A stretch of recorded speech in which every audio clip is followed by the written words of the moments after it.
ये वंदे मातरम जो है, जिसकी आज हमें 150 वर्ष हो गए जिसको गीत को रचे हुए। और वंदे मातरम एक प्रकार से आज़ादी का गीत था। जो क्रांतिकारी थे, जो आज़ादी की लड़ाई लड़ रहे थे, वो इस गीत को गाते थे।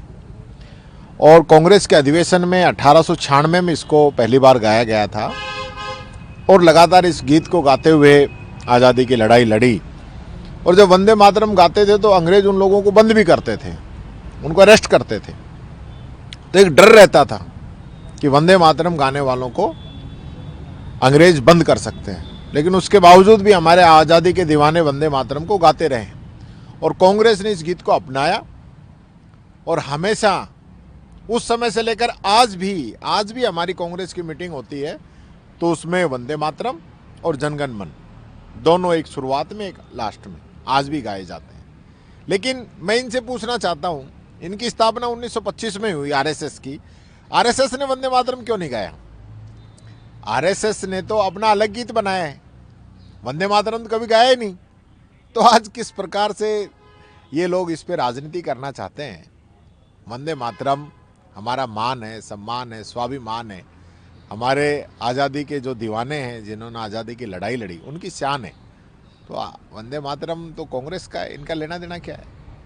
10 तारीख को प्रवासी राजस्थानी दिवस मनाया जा रहा है। इसके साथ ही 2 साल सरकार के होने वाले, ये बड़ी उपलब्धि बीजेपी अपने। देखिए, जो प्रवासी दिवस मना रहे हैं, अच्छी बात है, मनाना चाहिए। हमारे जो राजस्थान के प्रवासी हैं, जिन्होंने देश दुनिया में जाकर हमारे राजस्थान का मान सम्मान बढ़ाया है, अपना घर बार छोड़ के गए वहाँ पे, लेकिन फिर भी अपनी मातृभूमि को लोग नहीं भूले हैं। मैं अभी यूएस से गया, मैं बहुत लोगों से मिला था जिनको राजस्थान से बहुत प्यार है, राजस्थान में कुछ करना भी चाहते हैं। लेकिन यही प्रवासी दिवस इन्होंने लास्ट ईयर भी मनाया था। तो लास्ट ईयर जो घोषणाएं की थी, जो वादे किए थे प्रवासियों से, वो पूरे कर दिए क्या? सबसे पहले तो यही पूछना चाहता हूँ। जो वादा 15-15 दिन में पूरा करने का कहा था, वो आज तक तो पूरा हुआ नहीं है। अब सिर्फ इसको एक इवेंट बनाना, पॉलिटिकल इवेंट के रूप में इसका प्रसार करना और राजनीतिक फ़ायदा उठाने के लिए सब कर रहे हैं। हकीकत कुछ नहीं है। ये बताएं कि प्रवासियों के लिए इन्होंने कौन सी स्कीम बनाई है, कौन सी सिंगल विंडो तो हमने पहले ही बना दी थी। इन्होंने कौन सा अलग से क्या किया है प्रवासियों के लिए जो हमने नहीं किया और वो ये कर रहे हो, ये बताएं। 2 साल भी होने वाले हैं और 15 दिन तक 2 साल तो देखो जी, राजस्थान की जनता ने जैसे निकाले हैं, राजस्थान की जनता ही जानती है। और अभी तो चुनाव आज नहीं है, नहीं इनको बता देते 2 साल के इनका कार्यकाल कैसा है। तो मौका तो अब 5 साल में ही आएगा। तो 3 साल बाद जब चुनाव होगा तब इनको हकीकत पता चल जाएगी।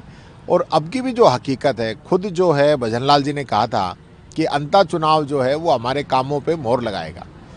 हमारे सरकार का जो है ये एक प्रकार से सेमीफाइनल है कि इसमें किस प्रकार से हमारी सरकार ने काम किया है।